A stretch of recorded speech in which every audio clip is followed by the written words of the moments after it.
საღამოს პიკის საათი. საინფორმაციო ანალიტიკური პროგრამა. დავით პაიჭაძესთან ერთად.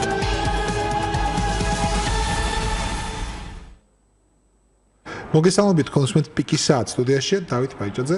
დღეს პიკის საათი მასპინძლობს კვალიფიციურ საარჩევნო სუბიექტს. ჩვენი სტუმარია დიმიტრი ლორთქიფანიძე, ის გახლავთ პოლიტიკური ორგანიზაციის ნინო ბურჯანაძე დემოკრატიული მოძრაობის პოლიტიკური საბჭოს წევრი და ჩვენ დღეს ვაპარაკებთ ამ ორგანიზაციის წინა საარჩევნო პოლიტიკურ თვალსაზრისებზე. გამარჯობა დიმიტრი, მადლობა რომ მოხვედით ჩვენ. დიდი მადლობა ბატონ დავით მოწვევისთვის, მივესალმებით თქვენს მსმენელს. საღამოს პიკის საათი. აქ არ არსებობს ტაბუ და აკრძალული საკითხები. საღამოს პიკის საათი. უსმინე, ჩაერთე, ელაპარაკე, იკამათე. ცოცხალი საუბარი, ცოცხალ თემებზე. საღამოს პიკის საათი. ყოველდღე 6-ის 10 წუთზე. შაბათ-კვირის გარდა. საზოგადოებრივი რადიო FM 102.4.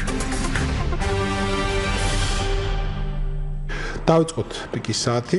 რადიო ETC.GG, ეს არის ინტერნეტის მისამართი, სადაც შეგიძლიათ უყუროთ პიკის საათს, არ მარტო უსმინოთ. FM 102.4 MHz სიხშირის ტალღაზე. შეგიძლიათ პიკის საათს უსმინოთ რადიოთი, რასაც ახლა აკეთებთ ალბათ, თუ კი რადიოში ჩვენ გვისმენთ და ჩვენი ნომრები 240 919 240 922. ჩვენ დღევანდელ გადაცემაში გვაქვს ეს ტრადიციული ჩამონათვალი საკითხებისა, რითაც ვესაუბრებით ჩვენ სტუმრებს, კვალიფიციურ სუბიექტებს და შეგვიძლია დავიწყოთ საუბარი იმით, რითაც ვიწყებთ ხოლმე საქმე ეხება როგორც წესი ზოგად პოლიტიკური პლატფორმისა და პოლიტიკური ღირებულებების გადმოცემას მოკლედ. გთხოვთ.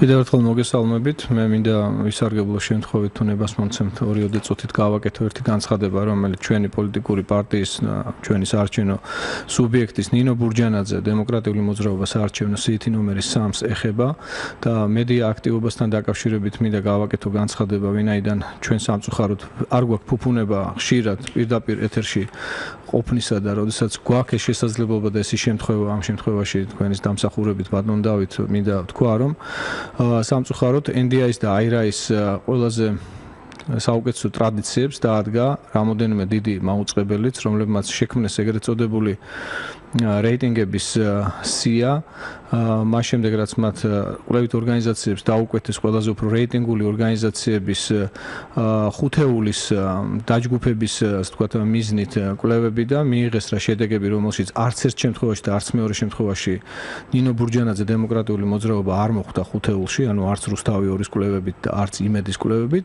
ჩვენ უბრალოდ გაგვწიეს იმ ძირითადი ток-შოუებიდან, იმ ძირითადი საინფორმაციო სივრციდან, რომელშიც მაგალითად დღეს გადაცემა არჩევანში იქნება არც მეტი არც ნაკლები 5+1 პარტია და ის მე-6-ე გახლავთ უკვე რესპუბლიკური პარტია, ყველაფერს აკეთებენ იმისთვის, ოღონდ ჩვენ არ აღმოჩნდეთ, ასე ვთქვათ, დებატიორთა შორის და ჩვენი ლიდერი ქალბატონი ნინო ბურჯანაძე თურმე არ ყოფილა არამც თუ ხუთეულის, არამედ 6-ეულის ღირსიც კი, რომ 6-ეულში და 6-ეულის შემადგენლობაში იპაექროს თავის კოლეგა პოლიტიკური ორგანიზაციის ლიდერებთან. ნუ ეს სასაცილოა, მართლა სევდიანი სანახაობა, მართლა უკვე აი იდაყვების გლეჯვის ტოლფასი აქტი არის იმ ორგანიზაციების თუ იმ პოლიტიკური ძალების მხრიდან ხელისუფლებას გულისხმობ პირველ რიგში, იმიტომ რომ ხელისუფლების ხელშეწყობით ხდება ამ შემთხვევაში ის რაც იმედში ხდება, როდესაც იმედი აქვეყნებს სკრინებს, ეგრეთ წოდებულ სკრინებს, რომელშიც არის კვლევის შედეგები მოყვანილი და ის მაინც ხომ უნდა შეძლონ, რომ ჯამი თითოეული კომპონენტის გაზომვისა 100%-მდე დაიყვანონ, ხო? იქ 101% მოუვიდა ცდომილება 1%. და როდესაც ჩვენ ისინი ვამხილეთ საკუთარ სტუდიაში, ესე იგი ამას მოყვა გაავებული და გავეშებული, გააფთრებული რეაქცია და მგონი ესე იგი არის ჩემს მიმართ მუქარა, რომ საერთოდ აღარ მიმიშვებენ ამ ტელეკომპანიის სტუდიაში. აი ესეთი დემოკრატია გვაქვს, აი ესეთი არჩევით დემოკრატია გვაქვს ქვეყანაში.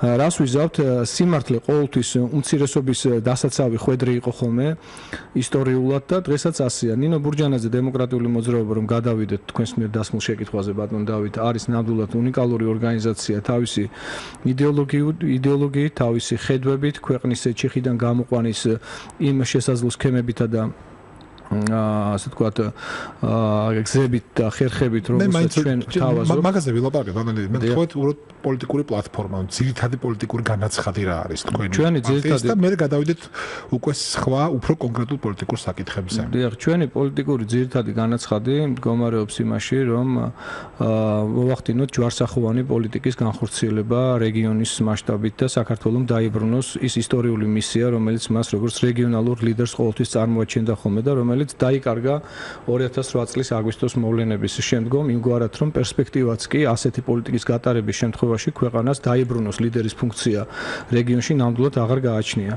ეს ტრაჩობილი პოზიციები ევროატლანტიკური სივრცის ერთადერთი არჩევანისა, მე ვფიქრობ, რომ არის სწორედ ის ჩიხური მდგომარეობა, რომელშიც დღეს ქვეყანა იმყოფება და აქედან გამოყვანის ერთადერთი შესაძლებლობა გააჩნია სწორედ ნინო ბურჯანაძე დემოკრატიულ მოძრაობას და იმ ლიდერს, რომელსაც პიროვნულად გააჩნია ძალიან დიდი რესურსი. ჩვენ გვყავს ძალიან სერიოზული ლიდერი და ლიდერს ვყავართ ჩვენ გუნდი და ჩვენ ორივეს ერთად გვაქვს იდეა, რომელიც მდგომარეობს ქვეყნის უბლოკო სტატუსის მიღების იმ შესაძლებლობაში, რაც ჩვენი საგარეო მთავარი პრიორიტეტი გახლავთ და რასაც ემყარება კიდეც ჩვენი საარჩევნო კამპანია. უბლოკო სტატუსთან დაკავშირებით მე ღრმად ვარ დარწმუნებული, რომ საზოგადოების ფართო მასებამდე, ასე ვთქვათ, ჯერ ეს ინფორმაცია ბოლომდე დეტალებში დაყვანილი არ არის, თუმცა ძალიან კარგად ხვდებიან ადამიანები, რომ როდესაც ჩვენ ვამბობთ, რომ ქვეყანა უნდა იყოს უბლოკო სტატუსის ქვეშ და აღნიშნული საკანონმდებლო ინიციატივა კონსტიტუციური კანონის პროექტი ინიცირებულია ჩვენს მიერ საქართველოს პარლამენტში. სამწუხაროდ თქვენ გახსოვთ, რომ მიუხედავად კანონით დადგენილი ყველა პროცედურის დაცვისა პროცედურების კომიტეტმა არ მოგვცა ჩვენი ერთადერთი ბლანკი კაცრი აღრიცხვის, რომლის გადამრავლების შემდგომაც ჩვენ უნდა დაგვეწყო ხელმოწერების შეგროვება, მაგრამ ჩვენ არ შევუშინდით ამ ფაქტს და ჩვენ ვაგრძელებთ ხელმოწერების შეგროვებას ჩვენი, ასე ვთქვათ, საკუთარი ძალებით, ყველა მიმართულებით და ასევე ვთვლით, რომ უბლოკო სტატუსის მიღების შემთხვევაში აღნიშნული სტატუსი იქნება ჟანგბადი ჩვენი ქვეყნის ეკონომიკური მომავალი განვითარებისა და მე შემიძლია თქვენ თუ ნებას მომცემთ კონკრეტული მაგალითებითაც დაგიდასტუროთ აღნიშნული და სულაც არ გულისხმობს მხოლოდ რუსეთის ბაზრის ათვისებას და რუსეთის ბაზრის პოლიტიკური ფასის, ასე ვთქვათ, რუსეთის ბაზარზე პოლიტიკური ფასის მიხედვით შესვლას. არამედ ეს იგივე ყაზახეთთან ურთიერთობას გულისხმობს, იგივე შუა აზიის სახელმწიფოებთან ურთიერთობას გულისხმობს, მთელი რიგი მიმართულებებით, რაზეც ჩვენმა ექსპერტებმა ძალიან დეტალური დასკვნები მოამზადეს.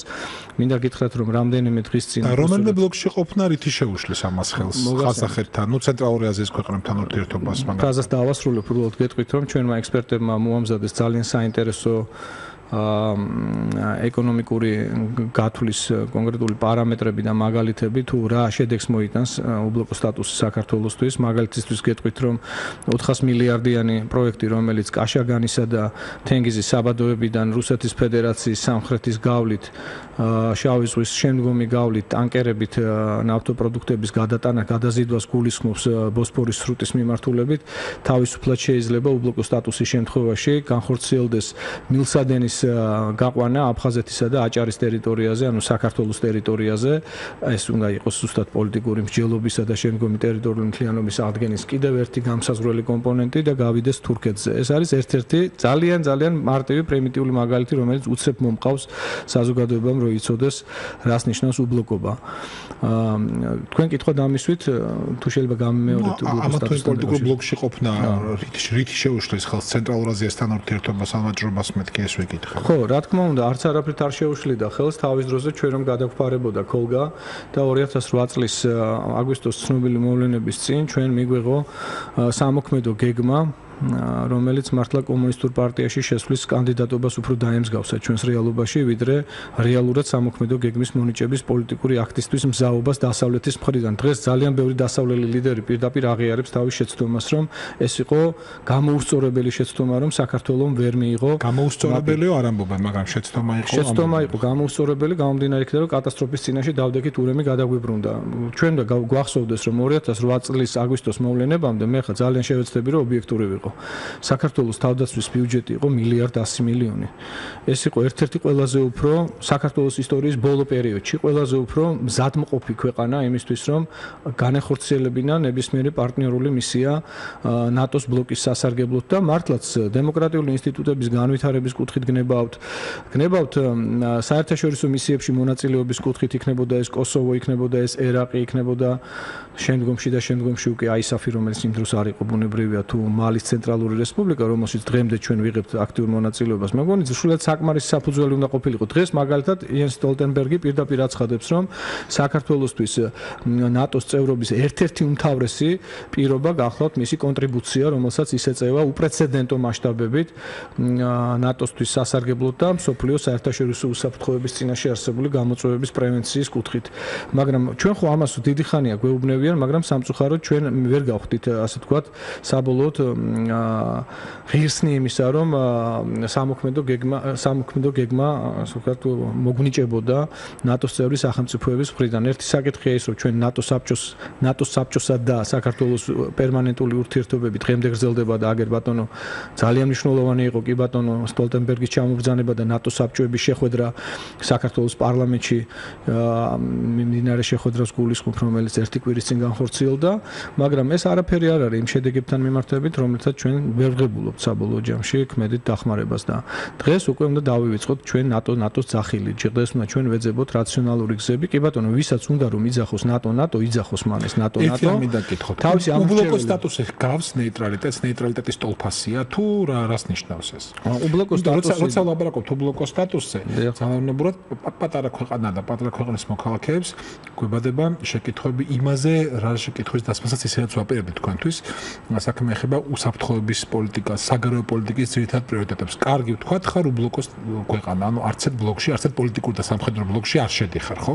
ასეთ შემთხვევაში რა შინაარსი აქვს შენს საგარეო პოლიტიკას, რა არის მისი ძირითადი პრიორიტეტები, თუ კი არაფერს არ ესწრაფი, ვთქვათ, არც ერთ ბლოკში გაერთიანებას, რა სტრატეგიით აპირებთ ამის განხორციელებას და ბუნებრივია, როგორი უსაფრთხოების პოლიტიკა გაქვთ ასეთ შემთხვევაში. დიდი მადლობა ამ შეკითხვისთვის. უბლოკო სტატუსსა და ნეიტრალიტეტ შორის არსებობს ძალიან მნიშვნელოვანი სხვაობა. უბლოკო სტატუსი შეიძლება ერთგვარ სუროგატად ჩავთვალოთ ნეიტრალიტეტისა, რომლის აღიარების პრეროგატივა აქვს ამ შემთხვევაში უშროების საბჭოს მინიმუმ ორ სახელმწიფოს, გაეროს უშროების საბჭოს გულისხმობ და მაგალითად 1995 წლიდან ასეთი სტატუსით სარგებლობს ჩვენს ახლო რეგიონში თურქმენეთი. უბლოკო სტატუსს რაც შეეხება რეალური ნეიტრალიტეტი აქვს მას? დიახ, რეალური ნეიტრალიტეტი აქვს მიმხრობლობის სტატუსის ჩათვლით. თურქმენეთი არის აბსოლუტურად ნეიტრალური სახელმწიფო.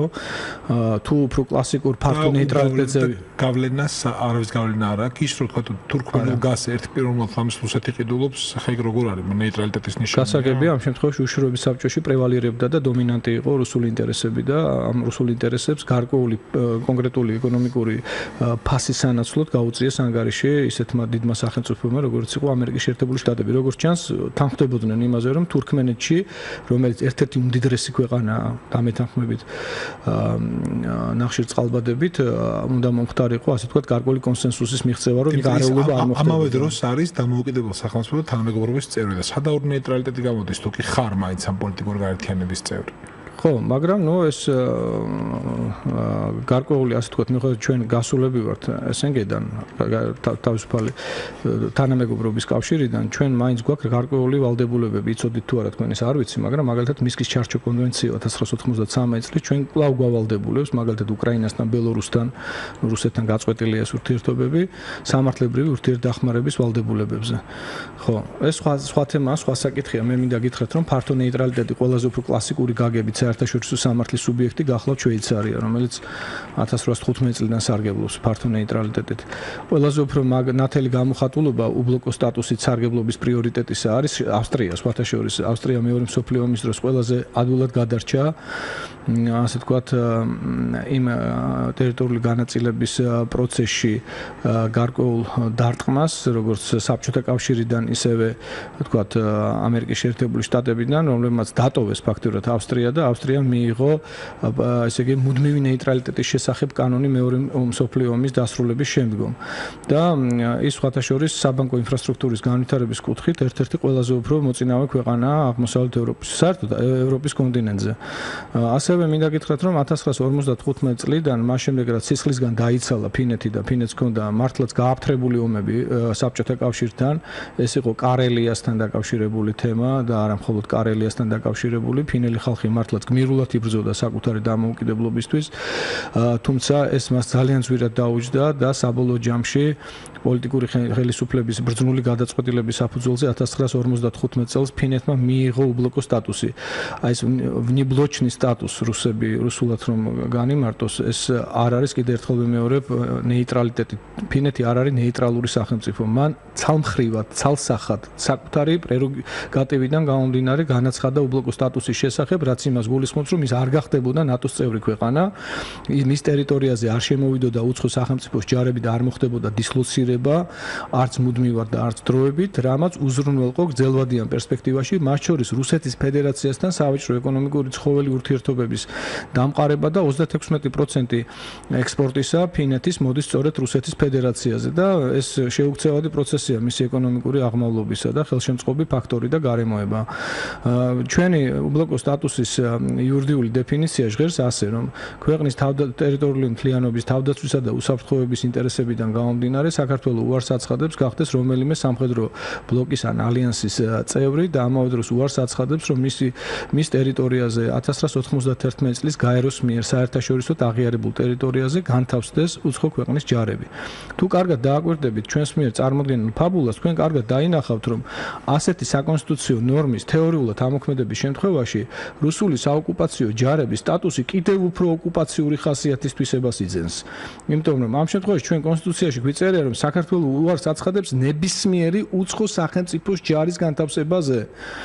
სხვა შორის მე მიკვირდა ის ერთ-ერთი სუბიექტი მარგინალური მართლაც ძალიან თუ საქართველოს არის თქვა ნატოს წევრი და ნატოს წევრი ქვეყნების ჯარებით განან საქართველოს ტერიტორიაზე, ან პირიქით საქართველოს ჯარი თავად არის ნატოს წევრი ქვეყნის ჯარი და ის დგას ამ ტერიტორიაზე და იცავს საქართველოს, ხო? საჭიროების შემთხვევაში მას შეიძლება წამოეშველოს ნატოს წევრი სხვა ქვეყნებით სწორედ ქვეყნის დასაცავად. ხო, აი მე რაღაცა აზრი მინდოდა, მე თქვა, მაპატიეთ ერთ წამ დავასრულებ ჩვენ საარჩევნო სპექტრში გაჩნდა ერთ-ერთი სუბიექტი, რომელიც რატომღაც ესეთ განცხადებას აკეთებდა, რომ ჩვენო დავაკანონებთ რუსულ ჯარებსო, რუსულ ბაზებს საქართველოში. ესე იგი, მოდი მაგაზე სერიოზულად არა, იცით რა, საინტერესო რა არის, იცით რომ ვიღაცას ალბათ ძალიან დიდი ფული უნდა გადაეხადა იმისთვის, რომ ესეთი მარგინალური იდეის კულტივაცია მოეხდინა წინა საარჩევნოდ.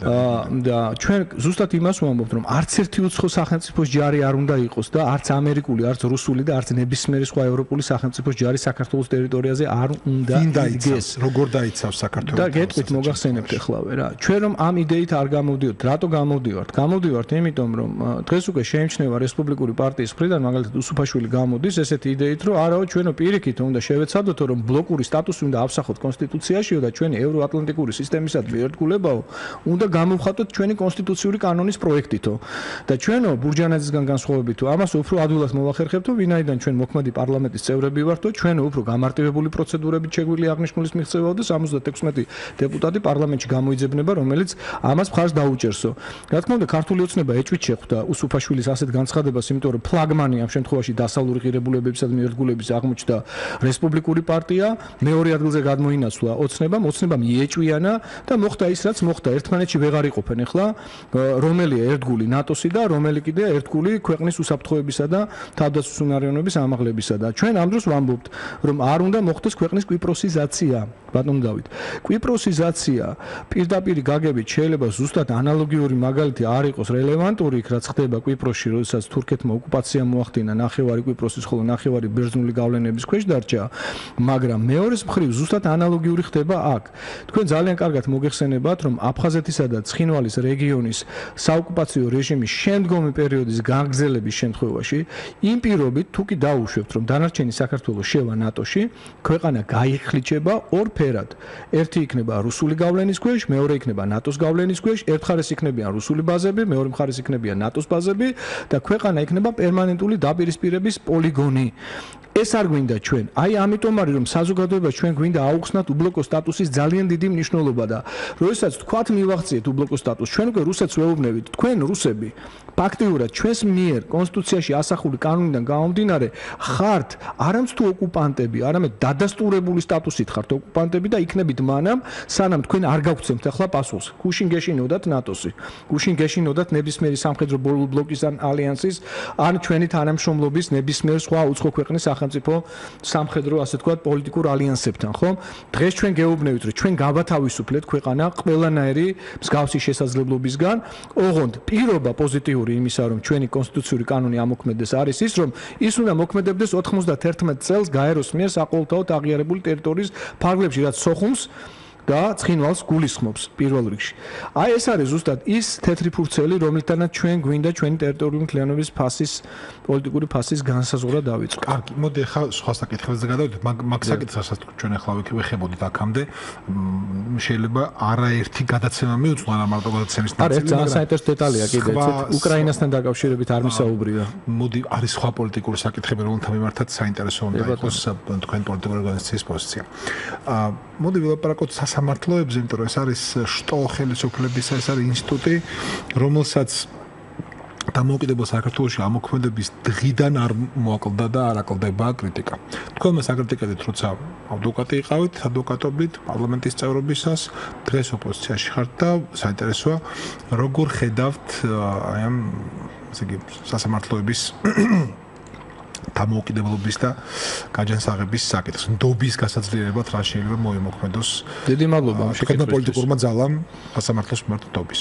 დიახ, მას შემდეგ რაც ქართული ოცნება ხელისუფლებაში მოვიდა, რა თქმა უნდა, ეჭვი არ რჩებოდა იმისა, რომ მათ აუცილებლად უნდა აღედგინათ სამართლიანობა პირველ რიგში მართლმსაჯულების სისტემის რეფორმისა და ზოგადად სასამართლო სისტემის რეფორმის კუთხით და ქალბატონი თია წულუკიანის იუსტიციის მინისტრად დანიშნა, იყო ერთგვარი იმედი ამ მიმართულებით პოზიტიური ნაბიჯების გადადგმის. თუმცა ნახეთ რა მოხდა. მოხდა ის, რასაც ყველაზე ნაკლებად ელოდა საზოგადოება. ყველაზე ნაკლებად ელოდა. პირველი ეს იყო ის, რომ 18000 განცხადება დახვდა წულუკიანს, როცა ის მინისტრად დაინიშნა და არჩევნების დასრულებისგან მეორე დღეს დაიწყო დენამ ამ განცხადებებისა, იყო ქონებრივი დავების თემა, იყო კანონიერ ძალაში შესული განაჩენების გადახედვის მოთხოვნები, ხო? იყო სხვადასხვა ასე თქვა სამართლებრივი აქტები გასაჩივრებული და ყველაფერმა ამან მოიყარა თავი ათასობით განცხადებაში.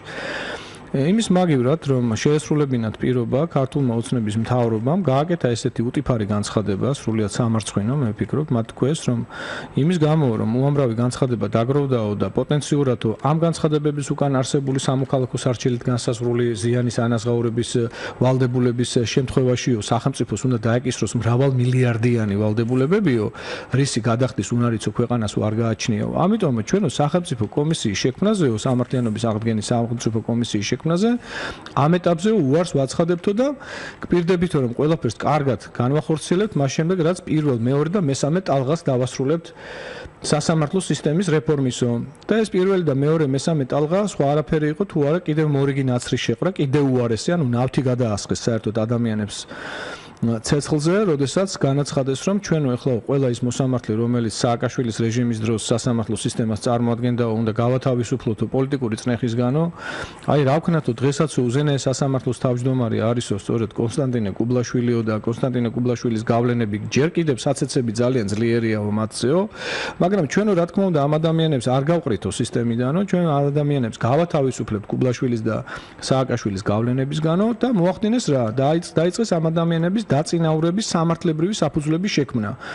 პირველი დიდი უკანონობა, საოცრება, რაც მე ჩემი თვალით ვიხილე და საზოგადოებამ გვახდათ იუსტიციის უმაღლესი საბჭოს ფორმირების ახალი წესი მოსამართლეთა დახურულ კონფერენციებზე, რომელზეც მაგალითად ირაკლი ბათიაშვილის საქმის განმსჯელი მოსამართლე იქნებოდა თუ სხვა მოსამართლეები კი როგორც არის მაგალითად თამარ ალანია ხშირად მომყავს ხოლმე ეს მოსამართლე პროკურორი იყო ადრე მოსამართლეობამდე მე გახდა მოსამართლე და იყო ერთ-ერთი ყველაზე უფრო ცინიზმით აღსავსე მოსამართლე მინდა გითხრათ მოახდინა ესე იგი ამ მოსამართლეების დანიშვნა იუსტიციის უმაღლეს საბჭოში და კვინტესენცია იყო ნამდვილად მურუსიძის სახელი არ მახსენდება ლევან მურუსიძის გამოცხადება დამოუკიდებელი სასამართლო სისტემის დაცვის გარანტად. ეს მოხდა 2013 წლის 6 ოქტომბერს. ძალიან კარგად მახსოვს, როცა ბატონმა ბიძინა ივანიშვილმა მოიხიბლა რა ბატონი ლევან მურუსიძის პირადი თვისებებით, არ ვიცი, ამ ადამიანს ახასიათებს ხოლმე როგორც ჩანს, რომ რაღაცით რო იხიბლება, სანამ განხიბლა მოხდება, ესე იგი მანამდე,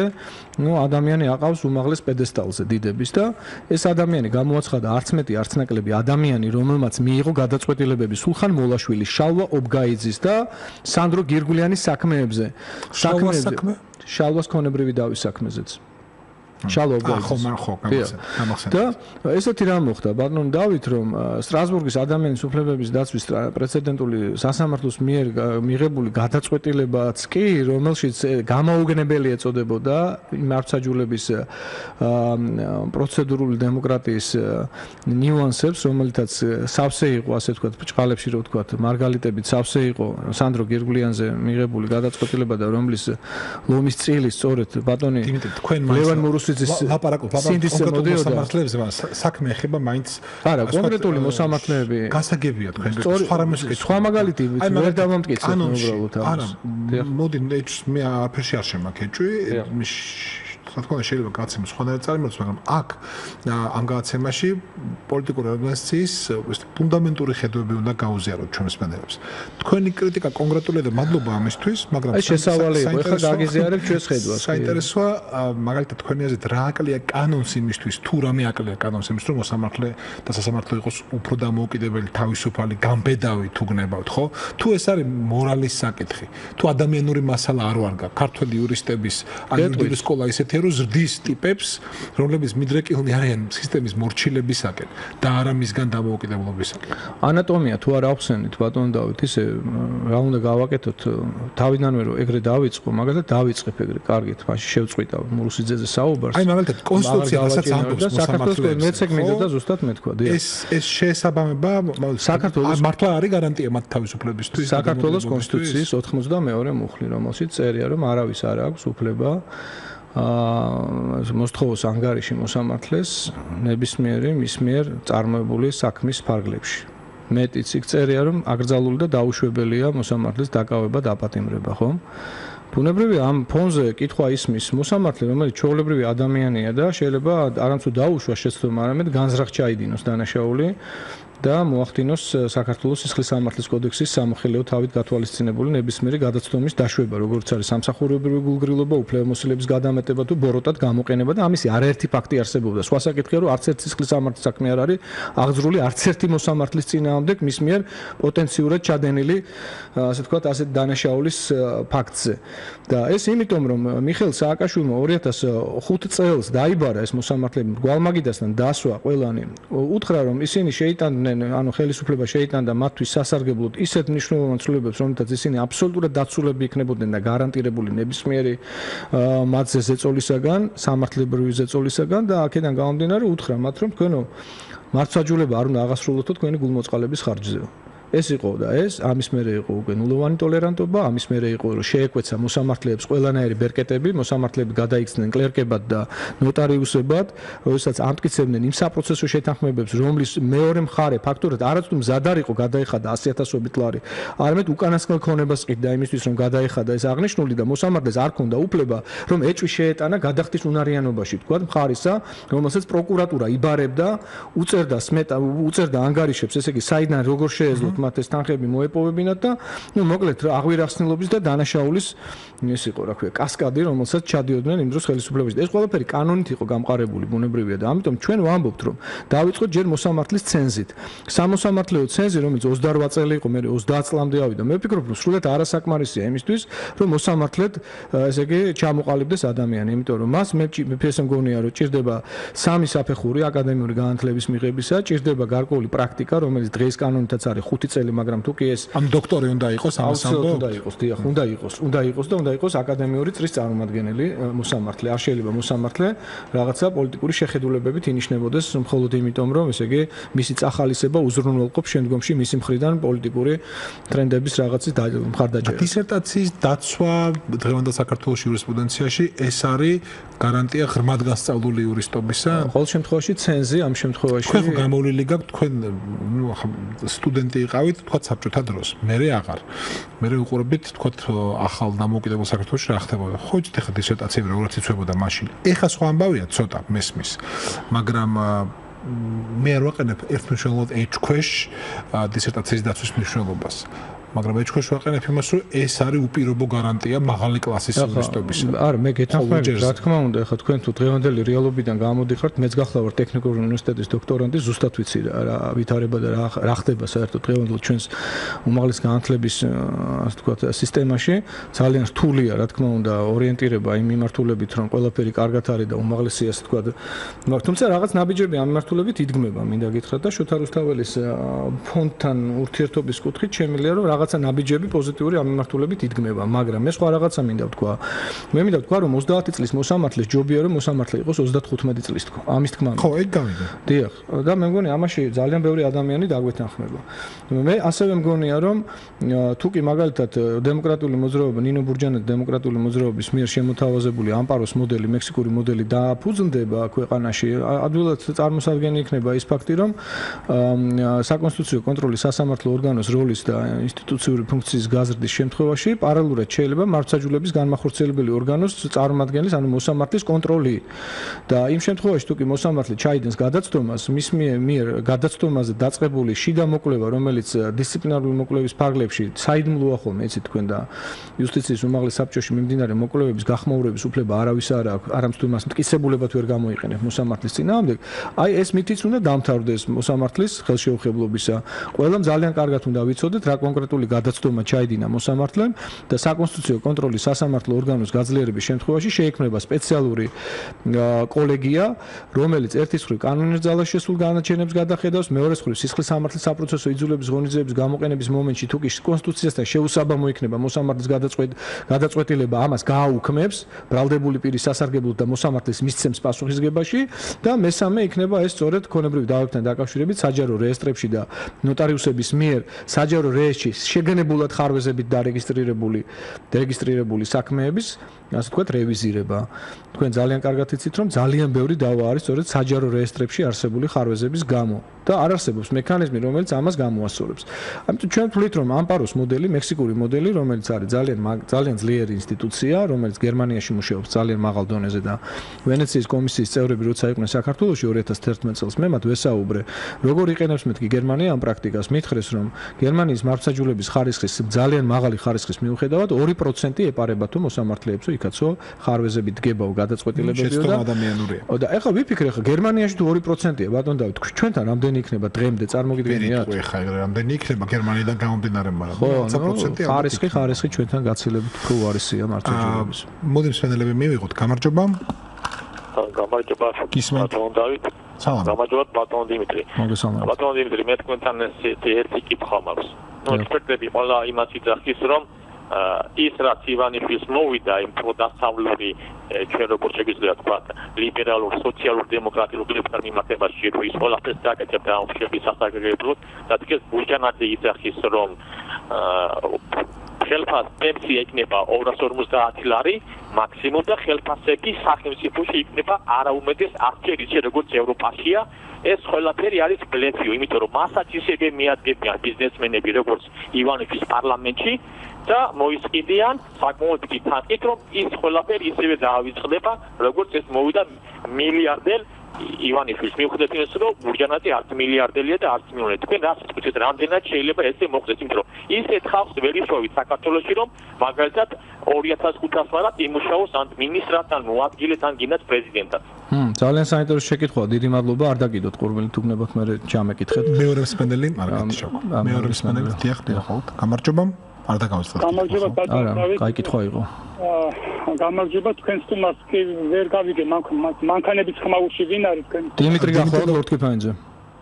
გასაგებია ვინც არის ბატონო დავით თუ შეიძლება რამდენიმე წამი მინდა დამithmot გასული საუკუნის 30-იან წლებში ესპანეთი მოიცვა სამოქალაქო ომმა და სამოქალაქო ომის მთავარი აქტორი იყო გენერალი ფრანკო. და ფრანკომ როდესაც მიადგა ქალაქ მადრიდს, ფრანკოს უთხრეს, რომ შენ არ გეყოფა ეს 4 კოლონაო მადრიდის ასაღებადო და ფრანკომ მიუგო მას პასუხად ირონიით, რომ თქვენ ნუნერვიულობთ მეხუთე კოლონა ქალაქ მადრიდში მელოდება და ისინი დამეხმარებენ მადრიდის აღებაში და მართლაც ასე მოხდა.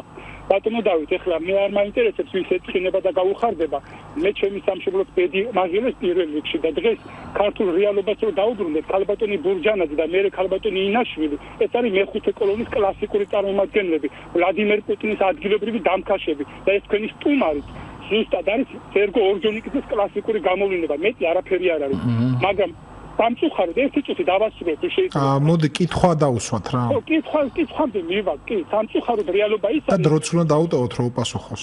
ხო, რა თქმა უნდა, დროის მეტი მაგათ რა აქვს ეხლა. არა, ჩვენ არა გვაქვს დრო უნდა გითხრათ და ამიტომ იქნებ დროზე ვქნათ ეგ საქმე. შეიძლება დროს თუ მაკარგინეთ. სამწუხარო ის არის, რომ მაგათ ქალბატონ ბურჯანაძე და ინაშვილს ფარულად ეხმარება რუსი ოლიგარქი ბატონი ივანიშვილი. ეს არის სამწუხარო რეალობა, მადლობთ. დიდი მადლობა. რა თქმა უნდა, ნებისმიერი აზრის მიმართ მე უნდა მქონდეს ის შეფასებები, რასაც შინაგანად ვფიქრობ და მე პირველ კითხვას მინდა გავცე პასუხი, რაც განასხვავებს ქალბატონ ნინო ბურჯანაძის პოზიციისგან და ჩვენი პოლიტიკური ორგანიზაციის პოზიციისგან სხვა ორგანიზაციებს არის ის, რომ მათ არ გააჩნიათ ერთი უმთავრესი პირობა, რომელსაც ჩვენ დებთ, ეს არის საარსებო მინიმუმის გაანგარიშების წესის შესახებ კანონი, რომელიც არ არსებობს ბატონ დავით სამწუხაროდ და რომლის არარსებობის პირობებში რა თქმა უნდა წარმოუდგენელია, რომ პენსიად წოდებული შემწეობების საკითხზე ვინმე ჩამოაყალიბოს ისეთი მწყობრი იდეა, როგორცაც ჩვენ ვაყალიბებთ და ჩვენ ვამბობთ, რომ დიახ, საარსებო მინიმუმს უნდა გაუთანაბრდეს პირველ რიგში ეგ პენსიად წოდებული შემწეობა, ხოლო შემდგომში წელთა დამსახურების მიხედვით ყოველ დამსახურებ წელზე უნდა მოხდეს დანამატით განსაზღვრა იმისთვის, რომ სოციალურმა სამართლიანობამ იზე იმოს. ანუ 250 ლარი ამ შემთხვევაში ეს არის საარსებო მინიმუმით განსაზღვრული მოცემულობა, რომელმაც ასე ვთქვათ, ინფლაციის შემდგომი პროცესების მიხედვით უნდა განიცადოს ცვლილებები და ამ ცვლილებებთან დაკავშირებით ჩვენ გვაქვს ძალიან საინტერესო მოსაზრება ჩამოყალიბებული. და გამომდინარე იქიდან, რომ წელთა დამსახურების მიხედვით ძალიან მნიშვნელოვანია განისაზღვროს პენსიის მოცულობა, რომ არ მოხდეს ის, რომ ასაკით პენსიონერი და დამსახურები ადამიანი, რომელსაც 45-50 წელი იმსახურა და საშემოსავლო გადასახადს იხდიდა, იღებდნენ ერთსა და იმავე საპენსიო უზრუნველყოფას, რომელსაც კიდევ ერთხელ ვიმეორებ, ამ ქვეყანაში პენსიას კი ეძახიან, მაგრამ სინამდვილეში ეს პენსია არ არის. პენსიას რო პენსია ერქვას, მართლაც ძალიან დიფერენცირებული უნდა იყოს ეს ვალდებულებები სახელმწიფოს მხრიდან და რაღაცა ჩვენ ესე იგი ყალიბდებით იმაზე, რომ აი ეს შემწეობა უნდა იყოს სოციალური სამართლიანობის ფარგლებში, ეს უნდა იყოს პირველ რიგში სოციალური საარსებო მინიმუმის დონეზე და საარსებო მინიმუმს უნდა ემატებოდეს ყოველ დამსახურებ წელზე კონკრეტული თანხა, მაგალითად პირობითად 2 ლარი. და ამ შემთხვევაში იქნება განსხვავება. რაც შეეხება მეორე საკითხს, მეორე საკითხთან დაკავშირებით მე ჩემს პატივცემულ მსმენელს, რომელმაც დაგვირეკა და მეხუთე კოლონის წარმომადგენლები გვიწოდა, მინდა შევახსენო ის ფაქტი, რომ ჩვენ სამწუხაროდ გვიწევს იმ ტრაგიკული შეცდომების გამოსწორება, რომელსაც ნაციონალურ მოძრაობას ჩადიოდა 2008 წლის აგვისტოს მოვლენებისთანავე, როდესაც მაგალითად ენგურჰესთან დაკავშირებით გაუფორმა რუსეთის ფედერაციას მემორანდუმი, ხოლო სულ მალე მსოფლიო სავაჭრო ორგანიზაციაში რუსეთის შეყვანის პოლიტიკური ფასი გადაიხადა იმით, რომ ეკონომიკური საზღვრები ჩამოწია ფსოუდან ენგურამდე, ხოლო როკიდან გორამდე. აი ხა საზოგადოებამ განმარტოს, ვინ იყო მეხუთე კოლონად წოდებული პოლიტიკური ძალა 2008 წლის პროცესში, როდესაც ეს ტრაგიკული მოვლენები დაგვატყდა თავზე და იმის შემდგომაც, როდესაც შემდგომშიც გაგრძელდა ეს პროცესები. თუ კი ვინმე ახეირა რუსეთის ფედერაცია, ეს იყო სააკაშვილის რეჟიმი. თუ კი ვინმეს დღეს ძალუც გაასწოროს ეს შეცდომები, რეალურად გამოიყვანოს ქვეყნიდან ჩიხიდან ქვეყანა, რომელშიც დღეს ქვეყანა იმყოფება, არის სწორედ ნინო ბურჯანაძე დემოკრატიული მოძრაობა იმ აბსოლუტურად ორიგინალური და განსხვავებული პოლიტიკური ხედვებით, რომლითაც ჩვენ ვცდილობთ, რომ დაძაბულობის ველი მოხსნათ ქვეყნიდან და ქვეყანა ვაქციოთ რეგიონალურ ლიდერად. ერთი მსმენელიც გველდება, გამარჯობა. გამარჯობა ბატონო დავით, მოგესალმებით, მიესალმებით თქვენს საინტერესო გადაცემაა და მე ძალიან დიდი სიმპათიები თუ ნინო ბურჯანაძის მიმართ განწყობილი მომწონს მისი პოლიტიკური ორიენტაცია და ასევე ეკონომიური, რადგან საქართველოს ეკონომიკის განვითარება სოფლის მეურნეობის გარეშე და ბაზრის გარეშე რუსეთის წარმოუდგენელია.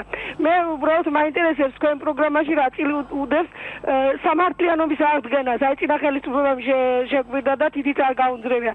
სამართლიანობის აღდგენა და მიწის რეფორმა. თქვენ ალბათ იცით აჭარაში მიწის რეფორმა რა დონეზე და რა დარღვევები ჩატარდა და ამ კუთხით დამნაშავე რომ უნდა იჯდეს ციხეში თქვენ რა აზრის ბრძანთ? თქვენ გონიოდან ხო არა ხარ ჩემთხოვით? გონიოდან. სარგებლის უფლებები თქვენი პროგრამაში თუ იქნება დაცული. აი მე რომ მჭირდება მიწა სარგებლობ და არა გაყიდვის მიზნით და ფული ჩადების მიზნით. შევეცდები კომპლექსურად გაგცეთ პასუხი ამ შეკითხვაზე. ძალიან დიდი მადლობა. არ შემიძლია გვერდი აუარო ეკონომიკური გაჯანსაღების ჩვენს მიერ წარმოქმნილ გარკვეულ ინიციატივებს, რომელიც პირველ რიგში გულისხმობს ნოღაიდელის საგადასახადო კოდექსის ცვლილებას და ჩვენ ვთვლით, რომ პარამეტრული საგადასახადო სისტემა უნდა შეიცვალოს დიფერენცირებული საგადასახადო სისტემით. ეს გულისხმობს იმას, რომ ვისაც რა შემოსავალი აქვს, შემოსავლის მიხედვით უნდა ხდებოდეს დაბეგრა და არა ყველას ჩაყრა 20%-იანი საშემოსავლოს ფარგლებში, როდესაც ადამიანებს პრაქტიკულად არჩევანი აღარ რჩებათ. ასევე ჩვენ ვთვლით, რომ სააქციო საზოგადოებების შესახებ კანონის არარსებობა ძალიან სერიოზულ პრობლემას უქმნის იმ ფაქტორს, რომ ქვეყანაში არ არსებობს ფასიანი ქაღალდების ბირჟა, არ არსებობს საფონდო ბირჟა ელემენტარულად და როდესაც ადამიანები თქვათ ჩივიან იმას, რომ არ აქვს სამუშაო ადგილი, როგორ გვექნება სამუშაო ადგილი, როდესაც ძალიან ხშირ შემთხვევაში 100% უცხოური კაპიტალით დაფუძნებული ბიზნესებისა ხშირად ეყრდნობა საკუთარივე ძალებითა და სახსრებით შემოყვანილი შრომითი რესურსების ასე თქვათ პოტენციალს. და იცით თქვენ აგერ სარკინიგზო მონაკვეთის მშენებლობა ხელოვნებაში, რა ქვია, ზემო იმერეთში თუ სხვადასხვა ობიექტები, სადაც ჩინელები, არაბები თუ სხვადასხვა ინდოელები მუშაობენ, სხვადასხვა ქვეყნის წარმომადგენლები მუშაობენ. უბრალოდ შრომის ბაზარზე მათ აქვთ ყველა ის უფლება, რომ არ დაასაქმნონ ადგილობრივი ადამიანები და მოახდინონ საკუთარი შრომითი რესურსების მობილიზაცია. რაც შეეხება აჭარის ტერიტორიაზე მიმდინარე პროცესებს, მე მინდა გითხრათ, რომ 2010 წლის მუნიციპალური არჩევნების წინ ნაციონალურ მოძრაობამ ჩაიდინა ძალიან დიდი თაღლითობა, როდესაც გამოაცხადეს, თქვენ ძალიან კარგად გახსოვთ ახლა მოქალაქის გასაგონად საუბრობ, რომ ესე იგი მათ ფაქტობრივ ფლობელობაში არსებული მიწის ნაკვეთები გონიოს მიმდებარე ტერიტორიაზე ფაქტურად დაუმტკიცეს მოსახლეობას, ხოლო შემდგომში არჩევნების დასრულებისთანავე მოახდინეს მათი ექსპროპრიაცია, ანუ წართმევა. და მოხდა ისეთი რამ, უპრეცედენტო რამ, რომ 2010 წლის მეორე ნახევრის ანგარიშში სახალხო დამცველმა უარი თქვა ამ ფაქტის ანგარიში შემოტანისა და ცალკე სპეციალური ანგარიში საქართველოს ახალგაზრდა იურისტთა ასოციაციასთან ერთად მომზადდა. ეს მოხდა შეგნებულად, რომ მიმდინარე ანგარიშებში არასახულიყო ეს მეტად დრამატული სიტუაცია. რა თქმა უნდა, ჩვენ ვაპირებთ მიწის რეფორმასთან დაკავშირებით ადეკვატური ნაბიჯების გადადგმას.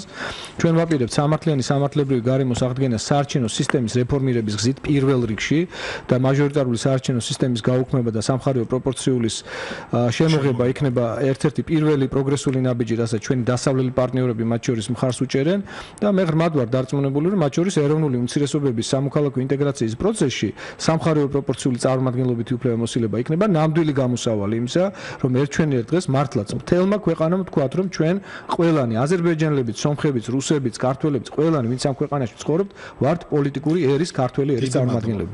დიდი მადლობა. საარჩევნო სისტემა იყო ერთი შეკითხვა, რაც მე კიდევ უნდა დამესვა და კარგია რომ დაუსმელად უპასუხეთ ამ საკითხს.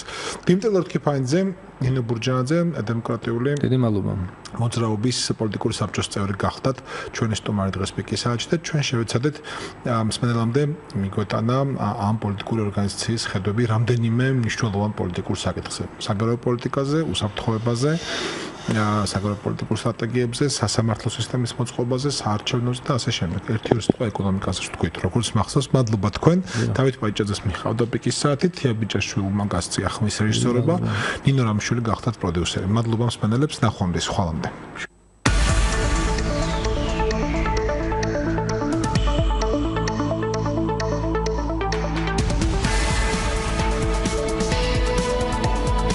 საღამოს პიკის საათი. საინფორმაციო ანალიტიკური პროგრამა. დავით პაიჭაძესთან ერთად.